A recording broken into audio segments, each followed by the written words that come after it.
Oi, Fonete, tudo bom? Sou a veterana aqui para o segundo episódio da nossa série falando desse livro de anatomia e fisiologia aplicada à fonoaudiologia. E hoje a gente vai compreender um pouco mais sobre orientação e nomenclatura na anatomia. E a gente vai falar um pouquinho do idioma da anatomia. Você já reparou que quando a gente começa a estudar anatomia, entender um pouquinho mais, a ler um pouco mais, parece que a gente entrou num outro idioma?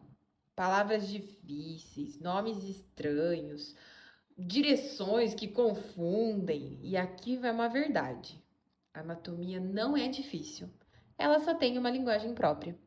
Então, nesse episódio, eu vou te mostrar por que aprender nomenclatura é essencial, como parar de decorar e começar a entender, e como isso impacta diretamente a sua prática clínica como fonoaudiólogo.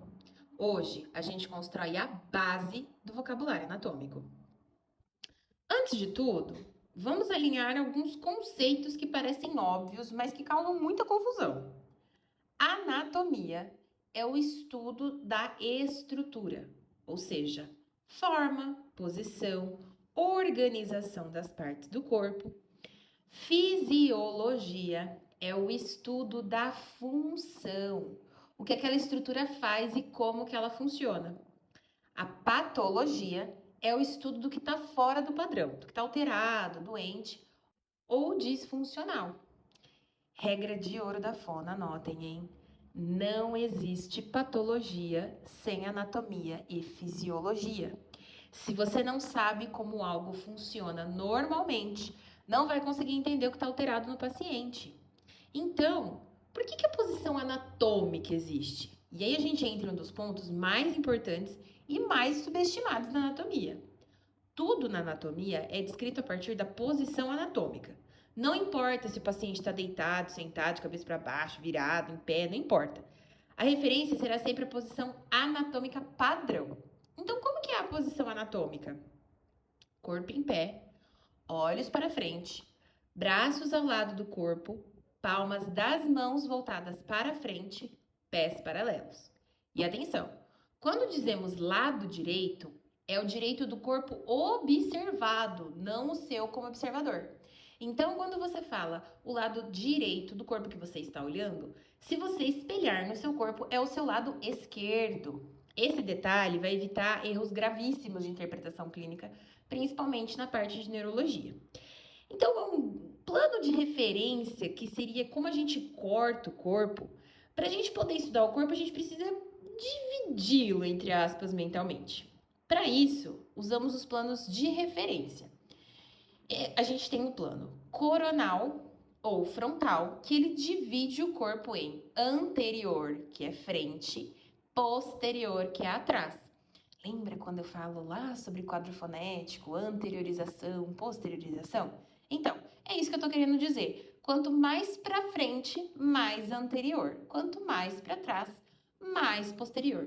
Essas terminologias, elas são muito usadas para observar a face, cavidade oral, estruturas anteriores e posteriores do trato vocal. E a gente tem também o plano sagital, que divide o corpo em direita e esquerda. Se a gente dividir exatamente no meio, isso significa plano médio sagital. Esse plano ele é extremamente importante para assimetrias faciais, desvios de face de língua, análise de movimentos laterais. Então é muito importante a gente saber desse plano também. E temos o plano transversal ou horizontal, que ele divide o corpo em superior e inferior. Esse plano ele é mais utilizado na neuroimagem, tomografias, ressonâncias. E se você pretende trabalhar com neurologia ou disfagia, esse plano vai aparecer o tempo todo, já anota aí. Agora a gente entra na parte que mais assusta, mas que na verdade organiza tudo. Esses termos descrevem a relação entre estruturas. Alguns exemplos essenciais: anterior, posterior, frente, trás. Superior, inferior, acima, abaixo. Medial ou lateral, mais próximo da linha média, mais afastado da linha média. Um exemplo clínico. A língua é uma estrutura medial. mas seus movimentos laterais são essenciais para a articulação. Outro plano, que é o proximal distal. Proximal, mais próximo da origem. Distal, mais distante da origem. A gente usa muito essa terminologia com nervos, membros, trajetos neurológicos. O plano superficial e profundo, superficial mais externo, profundo mais interno. Extremamente importante para musculatura facial, músculos da língua e pregas vocais, por exemplo. Então, como que a gente vai parar de decorar e começar a entender, vai?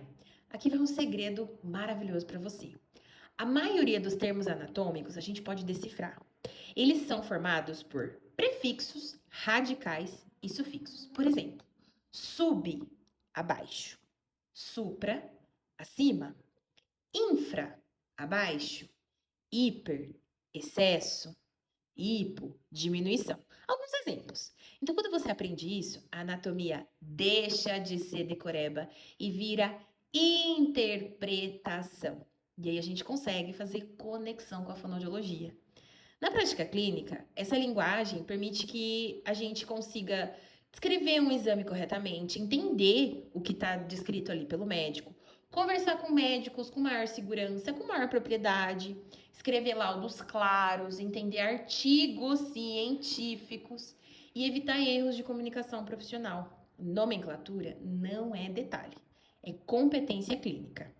Então, resumindo, hoje a gente estudou um pouco mais sobre o idioma da anatomia, posição anatômica, planos de referência, termos espaciais.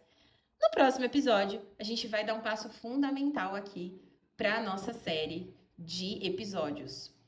Como o corpo humano se organiza, células, tecidos, órgãos e sistemas. Esse entendimento vai mudar completamente a forma como você enxerga as lesões, a reabilitação, a adaptação funcional. Enfim, não vai perder, hein? Te espero no próximo episódio. Um beijo e um queijo, Fonete! Tchau!